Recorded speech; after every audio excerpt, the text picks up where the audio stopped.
What's up, guys? I'm here at NACO 2024 with a really great and somewhat quick interview. We have 20, 30 minutes with the legend OG Kris Bosch. Hey, how's it going, guys? Hey, pleasure. I know this is a very prompt too, but I'm really excited that we get to finally chat and take advantage of this little time we got.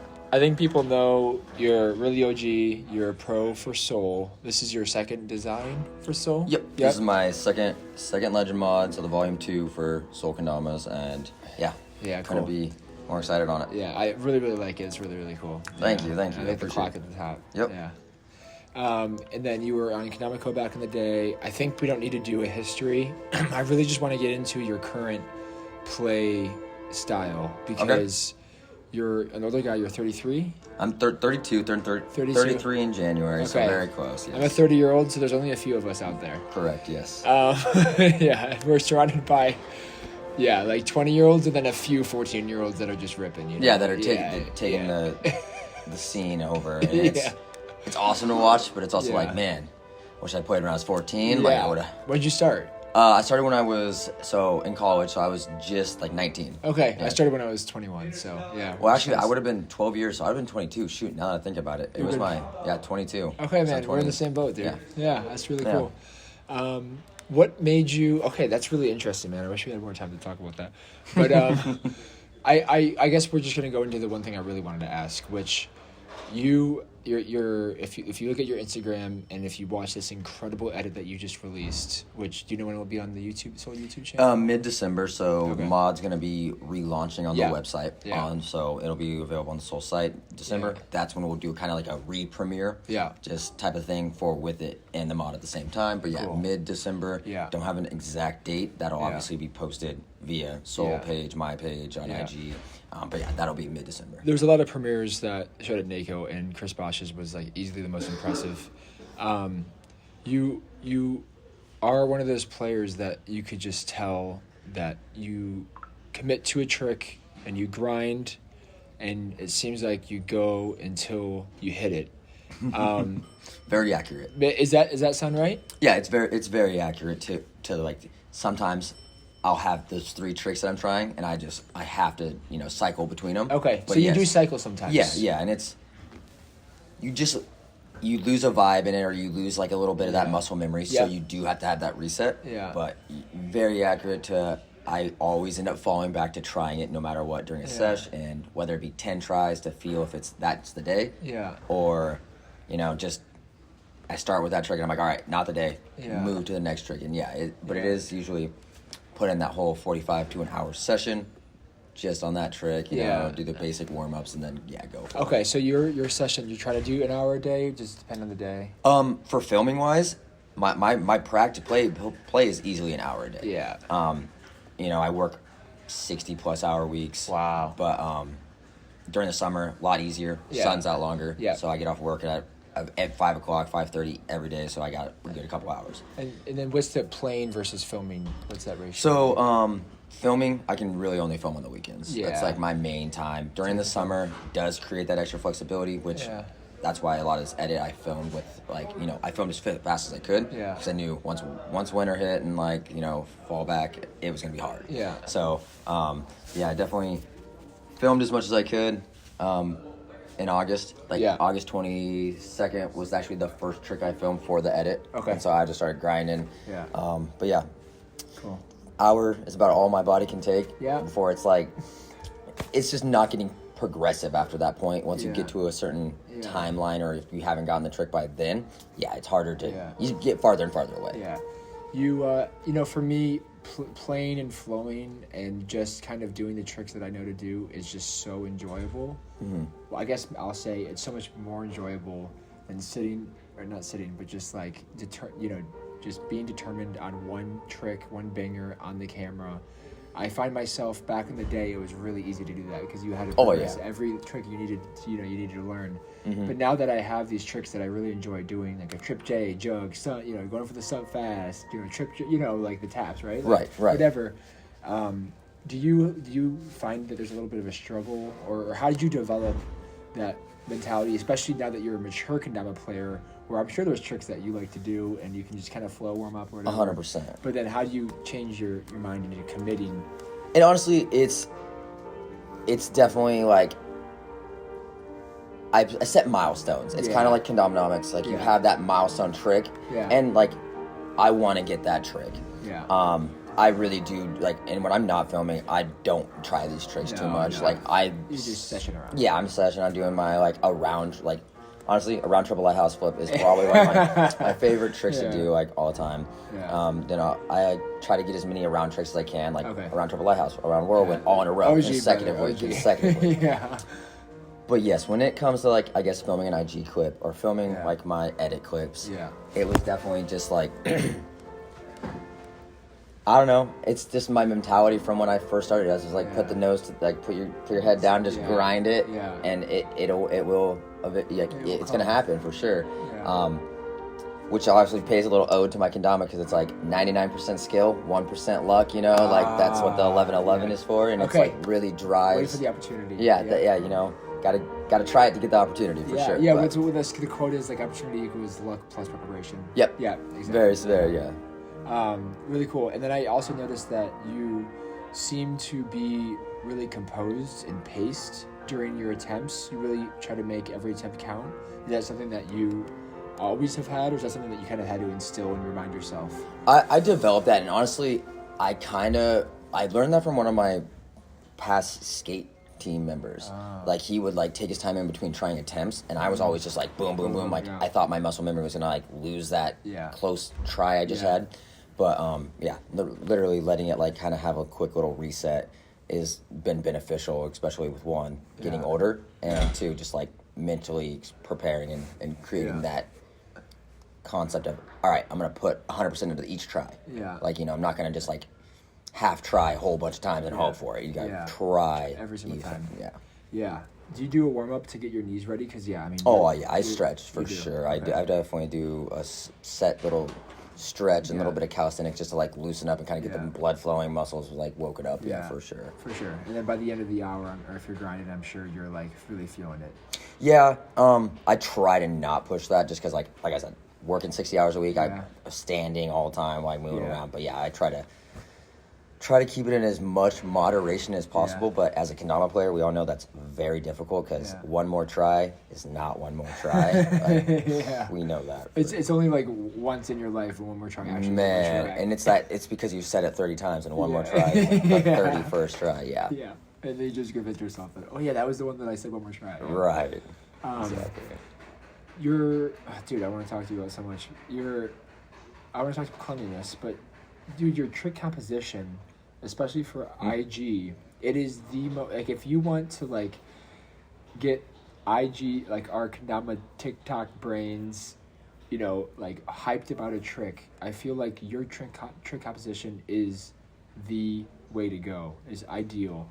I'm not sure if you're thinking about that. I'll ask you, but like, I found that, you know, you were watching an IG clip, you're gonna see, you know, scroll through a Bosch, you see you usually do something that is already really impressive, and then, you know, I tend to think like, okay, that was really sick, and then you seem like a lot of the times the actual trick would be after something that was really cool and unique and impressive, and then that is the wow factor, like, holy shit, I didn't know he's gonna do that.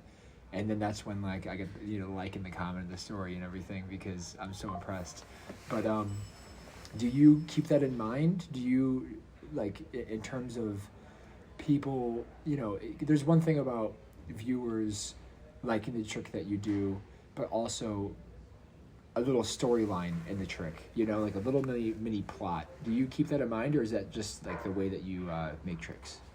It's both to a good amount, because like composition has always been like 1 2 3, or like, you know, 3 3 3, whether it be like 3 flip in the juggle or 3 flip to the pinch or to whatever. Yeah, definitely have my little bit of OCD, so that really scratches that OCD I have, and it keeps it like very mentally like exciting and mentally satisfying for myself.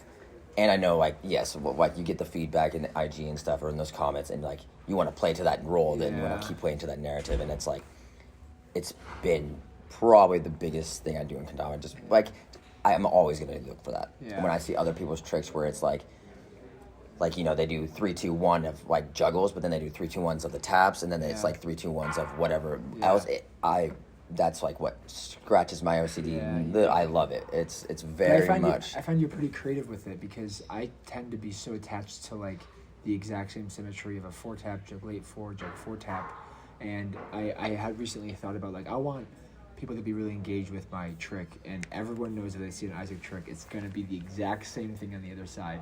You know, like a 4-tap, balance, jug, big tap, and then instead of me doing another 4, like a insta 4 or maybe 4 into lighthouse, which have been really exciting, I do another 4-tap. And I feel like for you, you get that number symmetry, but you kind of are creative with it. I spread it out. Okay. I spread it out, yeah. Okay. But like, it usually is pretty symmetrical. Triple barrel roll, Yep. triple flip into the pinch to triple barrel roll to triple tap. Yep. Like all 3 types of triples. Yeah. 4 triples, but different. Okay. And that's, I don't know. And it, honestly, saying 4 triples makes me not like that trick as much, because it should have been 3 triples, or at least like 6 triples. I don't know. Like, you could probably use some math 12. Yeah, I'd have to create it to make sense for my brain. But thank you. I appreciate it. Like, you know, people noticing that, because like I said, like I do it for myself a lot, but like for the community, like, or for whoever's watching, to see that and like recognize it, it definitely makes it more worth it for myself. So I do appreciate you saying that. And then it's definitely how my play style is, and I always play to that. What was your biggest grind in your recent edit? What trick? Honestly, it was my inward lunar candle wick, then back throw to hippie flip. Yeah. So the tom is up. You get the candle wick, and then you throw that back to inward lunar. So it's I grab it here, and then instead of throwing it forward or hitting the spike, I threw it like that, so this would hit. Oh my god, that's disgusting. So, and honestly, what the hardest part was punching it. Yeah. And so it would actually hit here, because the tom was coming down, so I kept throwing it to where it was. Yeah. So I had to learn to do it faster while it's still going up. That is a disgusting trick. I'm getting goosebumps. Really? That's where like the 1% of luck come in, because I could hit it 85% of the time. I could hit it, but it had to be like this. Yeah. If I hit it a little side, or a little to this, or a little to that, the flip wasn't there, or a trade, or it just didn't flip at all. Yeah. Like, that's why I'm saying like that little bit of luck was definitely involved in that trick, and that's like the best trick to explain that luck scenario. But I probably almost landed it 100 times. Okay. I tried that trick over 100 times easily. Yeah. How many hours do you think? Probably like 7 or 8. Yeah. Okay. On that trick. Yeah. Wow. Dude. Yeah. Not at once, obviously. Like I said, like 30 minutes here, 30 minutes. The day I landed it was a 10-minute session. Yeah.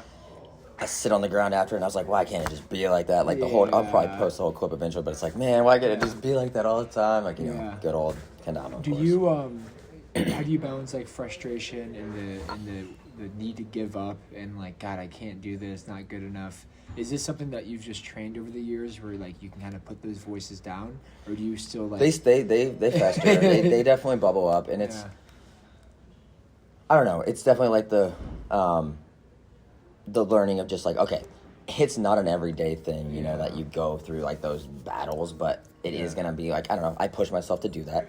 I chose to go do that, so I gotta understand that if it doesn't happen, I'm like, you know, I gotta reset and come back a different day. Like that, I try to talk to myself like, all right, it wasn't meant to be at this film spot or this day because of this, you know, like, or like, I don't know, I justify it in some way, but like, really what it comes down to is I do get frustrated. I 100% get frustrated.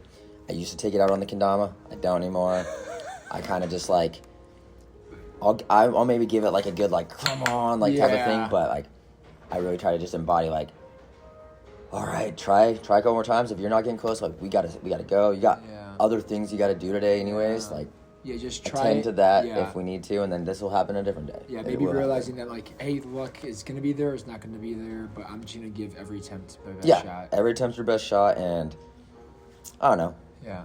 Like you said, like I am 32. I've learned to take some accountability, like, you know, or like just like mentally. Yeah. Like, my mental intelligence is definitely higher than it used to be. Yeah. So my ability to just like pull myself out of the trick is what I need to be able. Reason with myself really is like, like, all right, I gotta go to like do this and like, you know. Yeah, whatever.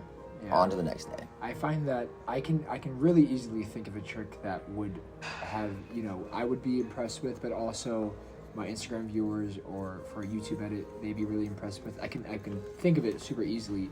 The issue is doing a trick that, you know, I have a few skills down, like whether it's taps or late flips or whatever it is, or some unique things. But then if I'm thinking of a trick that I want, you know, people to really like, there's going to be an element of it typically that I am brand new at. Mm-hmm. And so what's your process of like, because I'm sure that this part was you know, you're really good at those, right? The can throws, yep. But then maybe it was that tap that like you were fresh at, you were brand new. Yeah.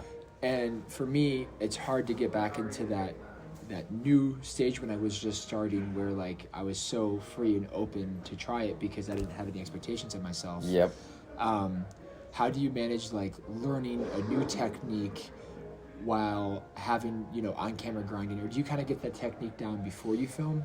I try to set myself up for success as best as I can. Yeah. Which is, like you said, just, if anything, one of the things I would do with that one is I would just throw the ball in, try to throw it into it and see how comfortable it was, see how well, like, it worked after it hit, you know, and some of the instances, like, when I first started thinking about it, I was like, okay, maybe that's not gonna flip the 3 flips because I wanted a triple. I didn't want it. Yeah. I did the single on accident when I was trying to triple, and I was like, okay, now there's no way I'm gonna do the single because I've done. It was easier than I wanted. So you were thinking about the single at first, kinda, and then I was just like, you know what?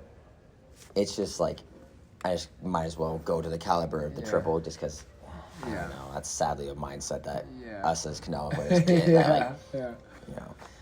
But yeah, it was really prepping myself with just muscle memory, trying to get that first block down in that motion, and then still going into it pretty new, still going into it like with expectation that it was going to be a learning process, and that helped. But obviously, you get frustrated when it's like you're close 5 times in a row, right. And it's just like, why didn't one of those work? That was one of those were perfect, but one of the harder parts too is it hit and the ball would go flying and I couldn't grab the ball or something. Like the Tama was like way out there and I'm like missing it. So like it created that extra level of like it has to be going up, so that ball has the gravity coming down to keep it on track for me to be able to be in reach.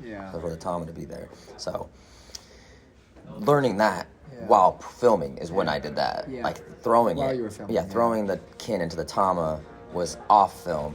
Learning that I had to do it while the Tama was coming down or at least still going up, so it didn't get hit off so far where I couldn't grab the Tama. So like that stuff, like you said, like you learn in moment of filming, like, and then build upon it. And then do you struggle with like getting the skill down and then thinking that this was a little bit too easy, like I could do a better trick, and then going for that and then that becoming a grind versus just settling with what you had? Yep, there's a trick in the edit that I did that for. Yep. Okay. I landed it in one way. I was like, oh, cool. Nice. That was actually pretty easy. I'm going to one-up it. Did it again in a different way, and it was like, dang, that was actually cool. So then I put both of those together. And it ended up being one of the tricks, and it ended up being a grind. It ended up being a more grind than I really want to admit. Like, it was a good couple hours for sure into that one. And it's tough for me when it's something that I still need a grind for, but I'm also not happy with it. I think maybe that's the IG brain of the expectations. Dude, that's a real thing, and that you know that, and it's just those are harder to deal with. It's you're done. You've already posted it, and you're like, man, I could have done it different. I could have done it this way. And the fact of the matter is, though, Kendama is so subjective to everyone too. It's like it's probably an amazing trick. We're just self-critical. I know you are a self-critical person because we're you're a business person, so you're gonna be judging yourself on a different level than maybe others would. That's very common, and that's gonna happen. Because I want in my clips to have that factor of like this hasn't been done before, and I'm thinking of a trick that would look really cool, and I think like, God, how easy would it be for this player to do that? It takes away the. Oh man, stay away from that. That's oh shoot. Okay. I try to that's. But I guess you have uniqueness in your tricks where you know there is I think people maybe are afraid to admit that when they're young, but like. When you're older, you're like, no, I want people to really enjoy this and be really hype about it because I'm doing this for me, but I'm also doing it for the community. Right. Yes. Yeah, I think as I grew up out of my 20s, but I also started so late, you know, like I envision there's teammates that I have and people that I know that are so skillful and so good, but their expectations of themselves are too high. And I think it is that thought process of like, how easy would it be for this one player to do? But if they just could remove that, there would be 500 people that would thoroughly enjoy that trick and be so stoked. But I think it's an issue for people who have proved themselves in comp or in IG, and people know that they're good and they have to live up to that. No, go ahead. No. Toilet wrong? Something wrong with the toilet? Not for us. Yeah. Oh, so you're not in this room? No. But you can go ahead. For it. Yeah. But yeah, it's really cool. It sounds like you've maybe thought about that kind of stuff before, but yes, and like you said, it's a hard thing to not think about. Like, okay, I can do like 1, 2, 3 inward lunar barrel roll, backflip, whatever. Yeah. And then like I know Takuya can do that. Yeah. Like I know other people can push that out. Do you attach yourself to like the cleanliness element of it, or do you attach yourself to like the self progression that makes you still, because you need that passion for the trick when you're 7 hours in over the last 7 weeks, and you need that final push to get through and then still be happy enough to post it. Do you I feel like you're one of the best at that because of how much you post. I mean, you're active, and it's hard. I think it's hard for players who aren't grinding every day like Japanese players are, like to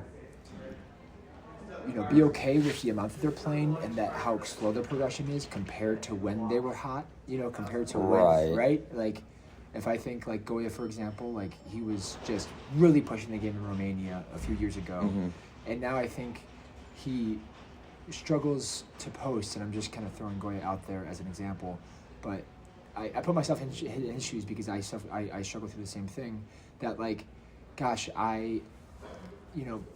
my progression during this year when I was playing so much, I know I would have impressed the community more. And now that I'm only playing this much and it's taking me this long to do, to really commit to that trick, to the grind when it's like a struggle, it's I guess it is just back to that mentality and that like that's derivative from like just straight up being a Kendama player for 12 years.